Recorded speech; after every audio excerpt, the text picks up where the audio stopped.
Hello guys, welcome to my channel, and in this video I will explain one more problem in the Castigliano's method.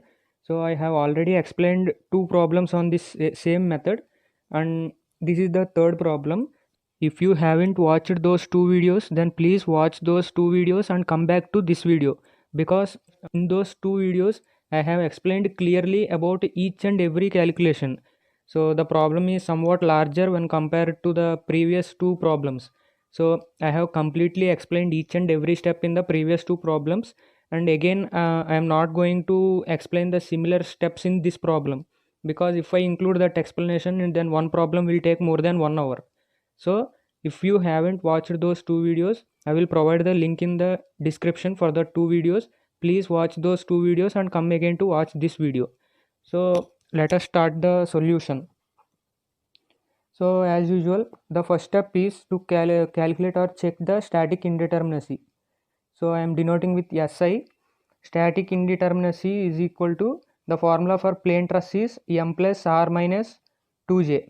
M is number of members. Number of members in the given truss are 10. If you want, you can count them. And number of reactions. There are two hinged supports. Each hinged support offers two reactions, one vertical and horizontal and another vertical and horizontal. There are total 4 reactions. 4 minus 2 into number of joints. 1, 2, 3, 4, 5, 6. So there are 6 joints. These two are not considered as joints. So only 6 joints in this given truss. So after calculation, SI value I got as 2. So the next one is to calculate the external indeterminacy.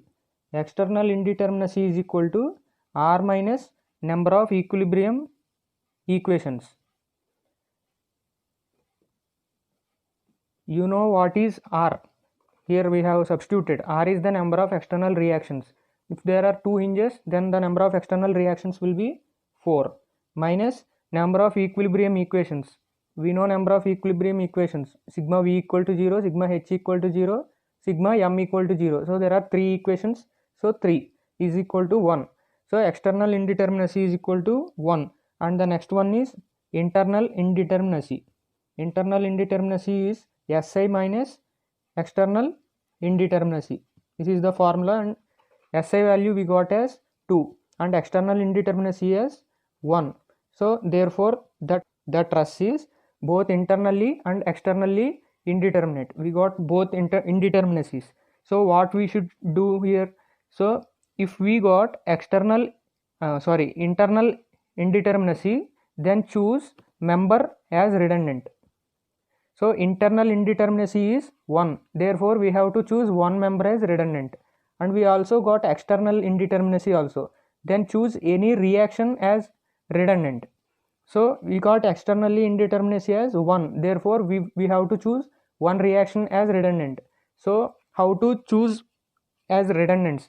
So member, you can choose any member as redundant. So I am choosing this topmost member as redundant. It will be easy for calculations. So if you don't want to take this member as redundant, you can take any member as redundant. If you want to take any other member as redundant, then it is better to choose these inclined members as redundants. So don't choose this main member, so it will be difficult for calculation. So I am choosing, for the member I am choosing CD, this topmost member, as redundant, and we have to choose one more reaction as redundant. So there are two reactions here. So there are two reactions. Either from these 4 reactions, choose any one reaction as redundant. So I am choosing this reaction as redundant. That means the horizontal force at F, horizontal reaction at F, I am denoting with HF as redundant. HF means horizontal reaction at joint F, and it is taken as redundant in this problem. After choosing the redundants, so we have chosen CD member and HF as redundant. So remove the reaction and the member from this truss and redraw the same truss again. So this is the diagram I have obtained after removing the redundants I have taken. So here you can see that we have taken member CD and HF as redundant. So I have removed the member CD from the truss. So this member is removed, and we have also chosen HF as redundant, so I have removed the horizontal reaction. So actually it is a hinged support. If after removing the horizontal reaction, it is converted into the roller support, which consists of only one vertical reaction. So this is the diagram after removing the redundants. The second step is to calculate the support reactions. You know how to calculate the support reactions for a frame. So first we have to apply the static equilibrium equation, sigma v equal to 0. So identify the vertical forces we are having in the truss. So we are having one vertical reaction, let it be VA, and one vertical reaction at F, let it be VF, and there will be a horizontal force HF, HA. So we don't know whether the direction of HA, whether towards left or right. So just by seeing this diagram you can say, because there are only two horizontal loads which are coming towards left, so therefore we can say that to resist these loads we should apply this one in right side direction. These two loads are towards left, we are applying the reaction force towards right, then only the truss will be in equilibrium. So we will do that mathematically also. So first apply sigma v equal to 0. These are the two reactions and this is one vertical load. So reactions are upward, so VA plus VF equal to sum of upward forces is equal to sum of downward forces. So the downward force is 60. So I have obtained one equation and again applying another equation. So I am applying another static equilibrium equations about A. I am taking moment about A. So while taking the moment about A, you place the pen here and check the see the behavior of this reaction. So it is moving upward direction, so it is in anti-clockwise. So anti-clockwise I am taking it as positive. So VF into the perpendicular distance from the reaction to the considered point, VF into the perpendicular distance. In the question this horizontal distance is given as 3 meters, this length is 3 meters, it is obtained from the question, into 3. So next one, so again this reaction, so about this point the truss is going to rotate again in the anti-clockwise direction. This is the load and the whole truss is going to rotate in anti-clockwise direction, again positive, plus 60 is the force here. And what is the perpendicular distance? Perpendicular distance is this length, this distance is given as 4 meters from the question. So 60 into 4. Now again there is another load, so this 60 kilonewton into this perpendicular distance, 60 into this perpendicular distance, that means 4 plus 4 8 plus 60 into 8, and there is one more load here. So this doesn't produce the moment about A because these two are collinear forces. So we know that moment is the product of force and perpendicular distance. There is force but there is no perpendicular distance from the point to this load. These two are in collinear forces. So it doesn't produce any moment, so directly equal to 0. Finally we should equate it to 0. So from this equation we got VF as 240 kilonewtons. VF is equal to 240 kilonewtons, it is minus. So negative reaction we got, that means it indicates the downward reaction. We have assumed it in upward direction, we got negative value, so it will be in downward direction. So again substitute this VF value in this equation. Now you will get VA as 300 kilonewton. This is upward direction. So 300 kilonewton is in upward direction. So we got VA and VF. The remaining is HA. So apply sigma H equal to 0. So if we apply H equal to 0, so I am assuming the horizontal reaction is towards right. So HA plus HA, these two loads are towards left. So minus 60, there is one more 60 there, and minus 60 equal to 0. So from this equation I got HA equal to 120 kilonewtons towards right. So these are the support reactions we have obtained, and this is equal to minus 240, and this is 300 kilonewton. This is in downward direction, and this is equal to 120 kilonewton. So we have calculated the support reactions. The next step is to calculate the P naught forces. P naught forces we have to calculate. It is nothing but we analyze the same determinate truss. We have removed the redundants. Okay, we have previously removed the redundants and analyze the same truss. We will get some forces. Those are known as P naught forces. So as you know that in this process we will use method of joints. So we will go to each joint, resolve the forces into horizontal and vertical members by using appropriate sign conventions and calculating the unknown members from the equations. So as the procedure, I am starting with joint A. So joint A, this joint I am considering, and I am drawing the free body diagram just for understanding. Okay, so there is one vertical member AB. This is joint A and this is B, and there is one inclined member which is AE, and there is a vertical reaction here which is 300 kilonewtons VA, and there is a horizontal reaction 120 kilonewton HA. So you can see here 120 kilonewton, 300 kilonewton. So I have indicated here, and this is AB and AE. So what I will do is that I am drawing the I am considering an angle theta with the horizontal.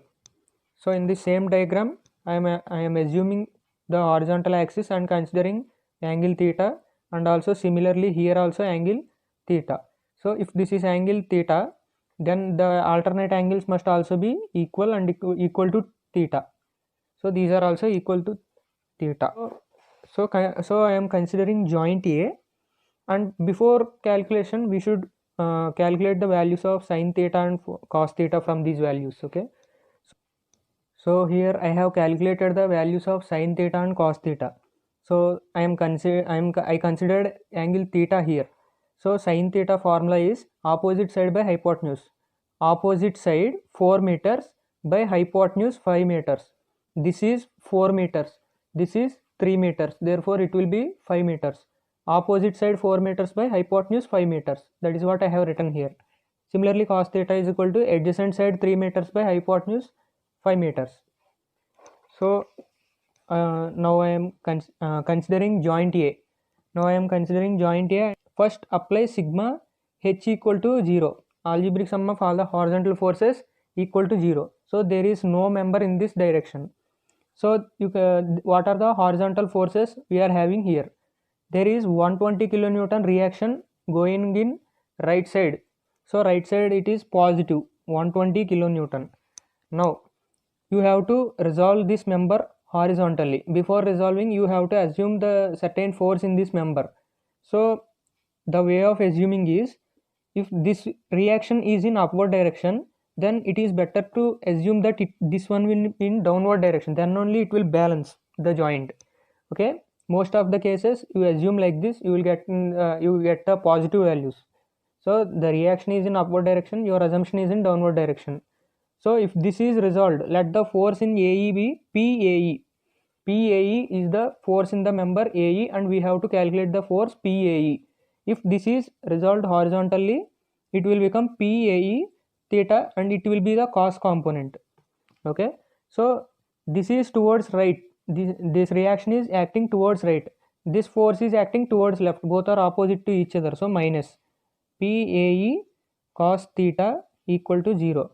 From this equation, 120 minus PAE into cos theta we have calculated previously 3 by 5 equal to 0. From this PAE equal to 200 kilonewton.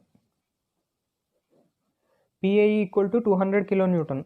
Now you have to identify whether it is in tension or compression. So this arrow is towards the joint, that is it is compressing the joint force, so it will be in the compression.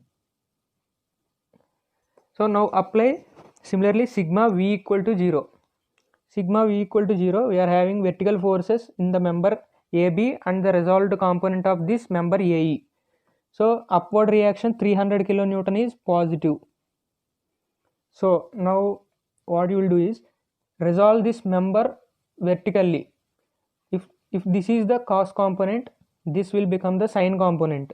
The arrow is towards the joint. Assume similarly arrow is in towards the joint. PAE, this is cos theta. Here it will be sine theta. Okay, it is going in downward direction. So minus PAE sine theta. Now there is another member AB. It is also assumed in downward direction. You can assume also in upward direction. So but I am assuming in downward direction. So if I assume in downward direction, again it is PAB minus PAB equal to 0. So this is PAB. This arrow is for PAB. This is the resolved force PAE sin theta. So I have written the equation upward forces as positive and downward forces as negative. Now substitute the values. 300 minus PAE we got as 200 into sin theta, it is 4 by 5 minus PAB. Now PAB equal to 140 kilonewton. PAB I got as 140 kilonewton. So you consider this arrow, you forget about this arrow. So this is the PAB and that is the value we have found out. So you forget about this arrow. Now this arrow is acting towards the joint. It is compressing the joint. So therefore it is also in compression. So these are the forces which are obtained at joint A. So similarly calculate, go to each joint and resolve the forces and calculate the remaining forces in the truss. I have already explained in the previous videos. If you haven't watched those videos, then please watch those videos. I will provide the link in the description. So these are the forces I have obtained after analyzing each joint. So I have explained you by taking joint A, and I have done joint F, both equations are applied. At joint D I have applied both equations. At joint C both equations. Joint B both equations. So I got all the forces in each member. So one thing I have to tell here is that you try to resolve the forces without drawing this free body diagram. Okay, so that is what I want to tell, because it will take a lot of time to analyze each joint by drawing each joint, separating each joint from it and again resolving. So it will take lot of time if you want to analyze it in exam. Okay, so try to analyze the truss by without drawing the free body diagram. So after calculation of all the forces, I have indicated that those forces in the one diagram.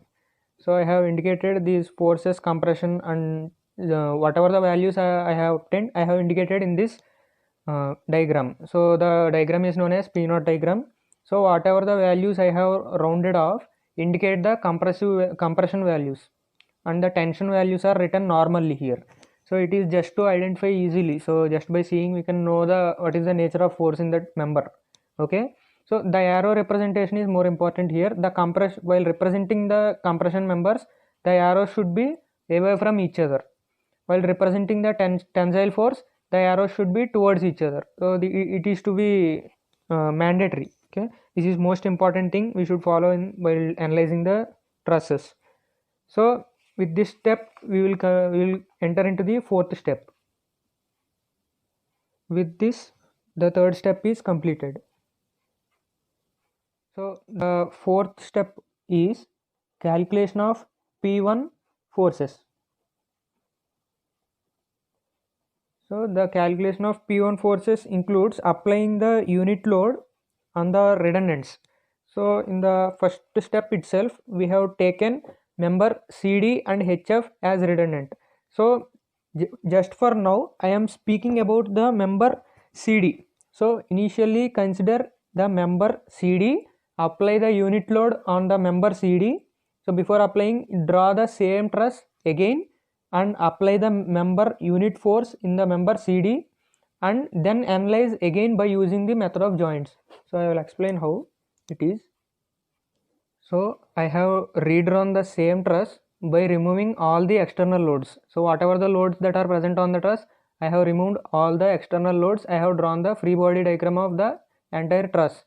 So now what I should do is that So since I have told you that consider only CD member and apply unit load, that means 1 kilonewton on member CD. So CD we have taken redundant. So 1 kilonewton tensile force, you apply the tensile force. So I am applying 1 kilonewton tensile force on the member CD. Now I will go to each joint and resolve the forces just as we done in the third step, and again obtain the forces in each member. So another point is that since there are no external loads, the reactions will be equal to 0. So the reactions will be equal to 0. So now again starting from joint A, go to all the joints and find out the forces. So there are some zero force members. So zero force members which will be equal to 0. So if you resolve this member horizontally, again it will be equal to 0. Therefore this member is equal to 0.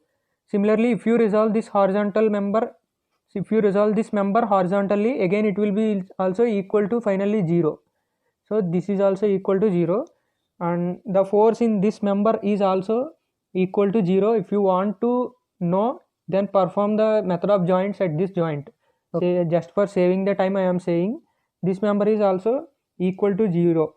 So now what you should do is that these all the members are equal to 0, and now start with joint A and repeat joint D, C, B. So you will get the forces in these members, these inclined members and these members. Okay, for your understanding I will take one joint as an example and I will explain you. To joint D. So at joint D we already know one force, then other remaining forces are 2. So the available equations are also 2, hence it can be solved. So while considering angle theta, try to consider with horizontal line maximum. Okay, so these are the angles theta. So now at joint A, first I am applying sigma h equal to 0. If you apply sigma v equal to 0, then it should be resolved vertically. So you don't know the member force in this member, and you also don't know this member. Again you have to find out one equation, so it will be some lengthy process. Okay, so first you apply sigma h equal to 0. So write the equation. So this arrow, okay, you consider this arrow, it is away from the joint, it is going towards left. So minus, what is the force here, PDC, minus PDC. So next one is you consider any compressive or tensile force in this member. So now what I am considering is, since this arrow is going away from the joint, I am assuming this force is towards the joint, then it will be in the equilibrium. So if this is towards the joint, if after resolving here I will get so I will get the arrow in this direction. This is for PBD. So after resolving this force in horizontal direction, I got PBD cos theta. So this PDC, it is going in left side direction, and PBD cos theta is towards right side direction. Both are opposite to each other. Whatever the force is towards right, I am taking positive, and whatever the force towards left, I am taking as negative. Is equal to negative 0. Minus PDC, we have already applied 1 kilonewton here, so I am substituting here minus 1 plus PBD into cos theta, we have already calculated previously, it is 3 by 5 equal to 0. From this equation I got PBD is equal to 5 by 3. So this arrow is towards the joint, hence it will be in the compression. It is compression. Okay, so similarly apply sigma v equal to 0 now. So after applying sigma v equal to 0, this member is resolved vertically. Then if this is PBD cos theta, it will be PBD sin theta. The arrow is towards upward direction. Okay, so plus PBD sin theta, this is cos theta, then the vertical component will be sin theta, and you assume any force in any force either upward or downward. Since so this arrow is towards the joint and I am assuming this arrow is away from the joint, so it will be in equilibrium. So it is going downward, so negative, minus PDE equal to 0. PBD we have already calculated as 5 by 3. Sin theta we already calculated 4 by 5 minus PDE equal to 0. From this equation PDE equal to 4 by 3. 4 by 3 kilonewton. Okay, these are all are kilonewton. So this is compression. I forgot to write here. And 4 by 3, this arrow is away from the joint and it is pulling the joint. So it will be in tension. Sorry, 4 by 3. This is the force. So we have taken joint D resolved horizontally and vertically. We have obtained these forces. So in the same manner, you take each joint and analyze it and find out the members in remaining members. These are the forces I have obtained after analyzing the each joint. So I have explained you joint D. Similarly, follow the same procedure at C and B. So after following, these are the calculations. So try to analyze the joints without drawing the free body diagram. Okay. So after calculation, I have indicated all the forces in this diagram and it is known as P1 diagram. So with these calculations, we have completed the force. So next we should calculate the P2 forces. So I am taking it as fifth step and we should calculate the P2 forces. So from the first step, we have chosen member CD and reaction as redundant and we have completed this one.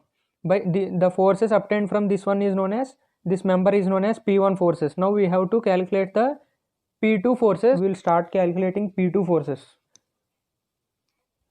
So again I have drawn the free body diagram of the same truss. Now what I will do is, so HF, that means horizontal reaction at joint F. Now I will apply unit load, that means 1 kilonewton in right side direction. Now I will analyze the forces occurring in these members, these all the members. So there are no vertical loads, therefore vertical reactions will be 0. Okay, so now we should analyze these members. What are the forces that are occurring? So as an example, I will take one joint as an example. So before taking, if this is 1 kilonewton, then the reaction at horizontal reaction will be also 1 kilonewton. If you want, you can apply sigma H equal to 0 and calculate the horizontal reaction at A. If this is 1 kilonewton, this is also 1 kilonewton in opposite direction. So for example, I will take again joint A just for your understanding. Again applying sigma H equal to 0. So this 1 kilonewton, so I am writing directly here, this 1 kilonewton is towards left, so minus 1. I am assuming the force in member away from in this direction, opposite direction. It is in left direction, I am assuming right side direction, so positive, plus PAE, the force in member is assumed as PAE. Now if I resolve this member horizontally, it will be PAE cos theta equal to 0.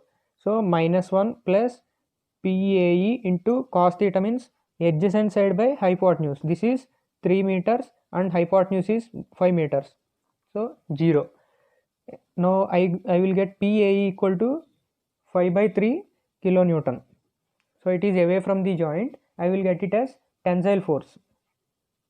So this one is tensile force 5 by 3 kilonewton. Again similarly apply sigma V equal to 0. If we apply sigma V equal to 0, there is 0 reaction in upward direction, so we no need to consider that one. So assume the force in member AB. So how to assume the force in member AB? So this arrow, if we resolve in vertical direction, it will be in upward direction.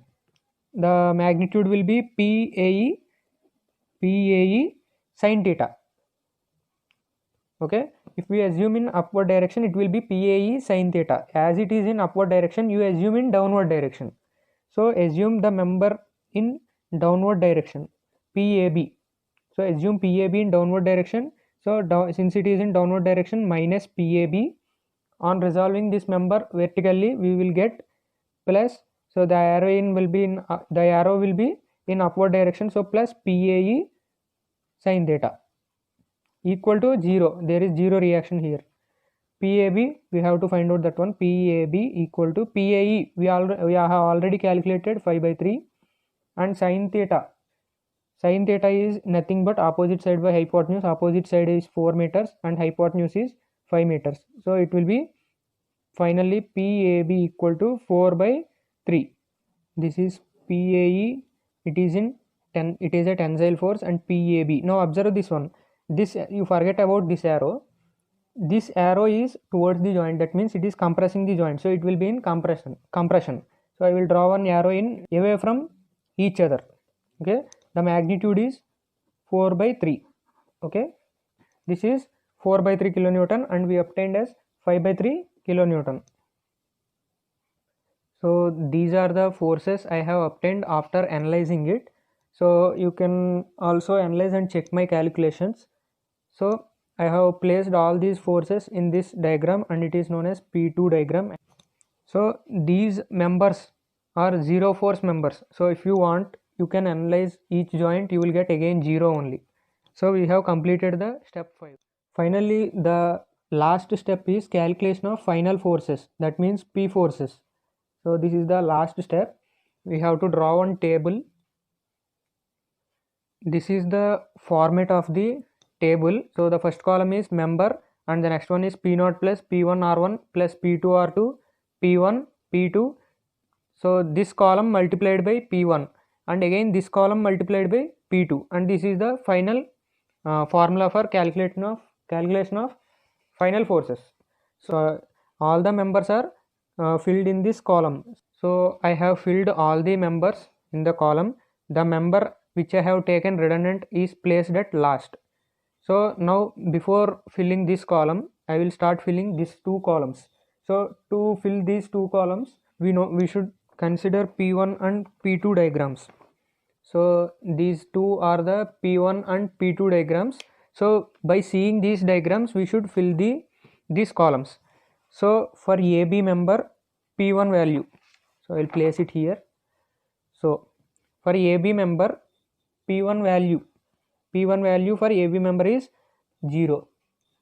Similarly for BC member, it is 4 by 3.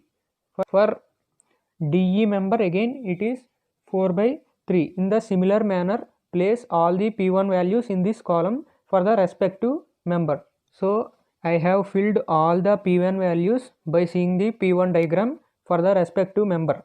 Now I will fill P2 values. Now I will fill the P2 values by seeing the P2 diagram.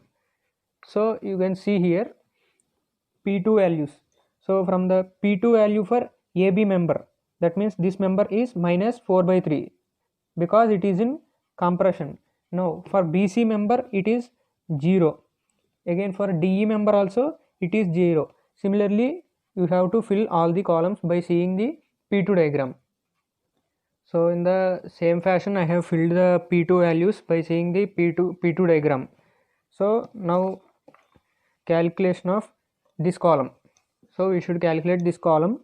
So just first the term is P0. So after entering P1 and P2 values, now we should enter this column. So the first term is P0. P0 value for AB is 140. So it is in compression.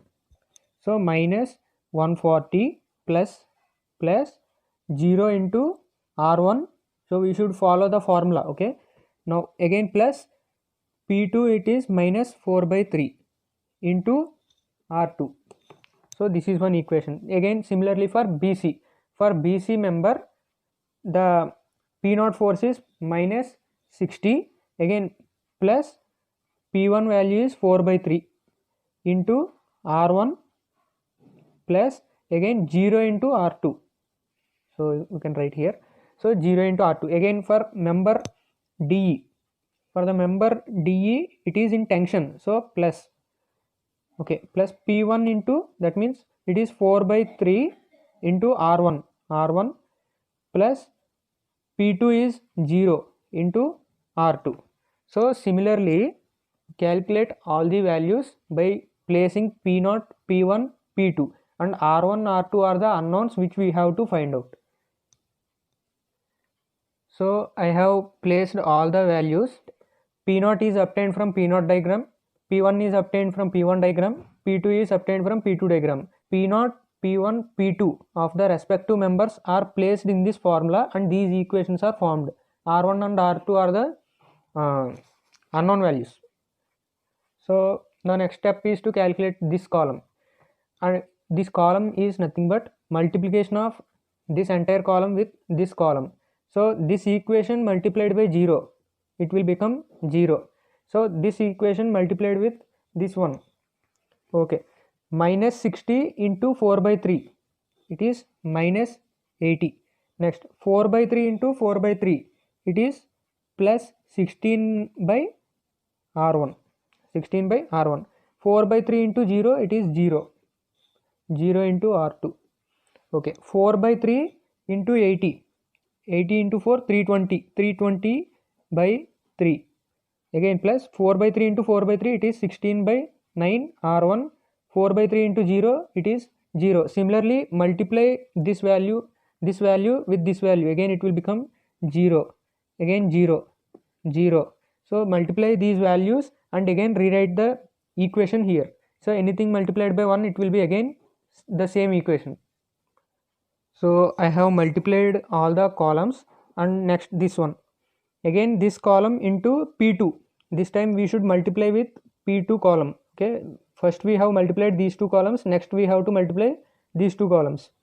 So again minus 140 into minus 4 by 3, it is 560 by 3 plus 4 by 3 into 0, 0 minus 4 by 3 into minus 4 by 3. So 0 into R1 plus minus 4 by 3 into minus 4 by 3, it is 16 by 9 R2. So again multiply this equation multiplied by 0, 0, again 0. This time minus 4 by 3 into 240, it is minus 320 plus minus 4 by 3 into 0, 0 minus 4 by 3 into minus 4 by 3 plus 16 by 9 R2. In the similar manner, multiply these both and multiply all the values and write here. So finally I have calculated for all the members. Now what we should do is that we should add all these columns. We will get the sigma value. We will add all these columns. So on adding all these columns, minus 80 plus 320 by 3 plus 500 by 3 plus 60, I got it as 760 by 3. Similarly add all the R1 terms. Finally I got as 100 by 9 R1 minus R2. So this is the summation I have obtained after adding all these values. So similarly add all these values also. So on adding we will get minus 1580 by 3 minus 1 R1 plus 91 by 9 R2. So these are the two values I have obtained. So one thing you should remember here is that I haven't explained about length and areas. So length and area, L by A. So in the formula we are having PL by AE. So here the L by A ratio is constant for all the members. If you see the diagram here, so we are having 3 meters and the area is 30 centimeter square. It is not meter square, centimeter square. So convert 3 meters into centimeters. So 3 meters equal to 300 centimeters. 300 centimeters. Here L by A, that means length by area. 300 divided by 30. So 300 divided by 30, it is equal to 10. So this is obtained as 10. Again 4 meters means 400 divided by the corresponding area 40. Again it is 10. Now the inclined member 5 meters means 500 centimeters divided by 50 centimeters square. Again it is 10. So the L by A ratio for all the members is constant. So after adding all these values, the 10 will become cancelled finally. So I haven't considered the length and areas in this tabular column. Okay. Now using these two equations, we have to calculate the values of R1 and R2. So the formula is delta equal to PL by AE. So I am writing this equation 760 by 3 plus 100 by 9 R1 minus R2 equal to delta. And another equation is minus 1580 divided by 3 minus 1 R1 plus 91 by 9 R2 equal to again delta. So these are the two equations I have applied. So in the given truss, there is no deflection, so it will be equal to 0. So these are the two equations. Let it be equation 1 and equation 2. So there are two equations and two unknowns. So we can calculate easily by using any elimination method or substitution method, or if you have any scientific calculators you can also use that one. So on calculating I got minus 18.274 kilonewton is R1 and R2 is 50.28 kilonewton. So these are the values I have obtained after solving these two equations. Now place this R1 and R2 values in this equation. So in place of R1 we place that corresponding value, and in place of R2 we will place this value. So if you place R1 and R2 you will get the final force in the member AB. It is obtained as minus 207.04. Again in place of R1 and R2 you place these two values. We will get minus 84.37. So similarly substitute R1 and R2 values in this column. So these are the final forces which I have obtained for each member on substituting these values in this column. So we have completed the final forces. So this is the complete process of analyzing the given truss by using the Castigliano's theorem. So in this method I have explained total 3 problems. The first problem is internally indeterminate, the second problem is externally indeterminate, and now the third problem is both internally and externally indeterminate. So I think I have covered most of the models in this method. So this is the process how we analyze the truss by using the Castigliano's theorem. So if you haven't seen the previous videos, I will provide the link in the description. Please watch those videos and then watch this video, because I have skipped many of the calculations in this video. Okay, so you might not understand. However, if you are capable of understanding, then it is up to your view. Thank you.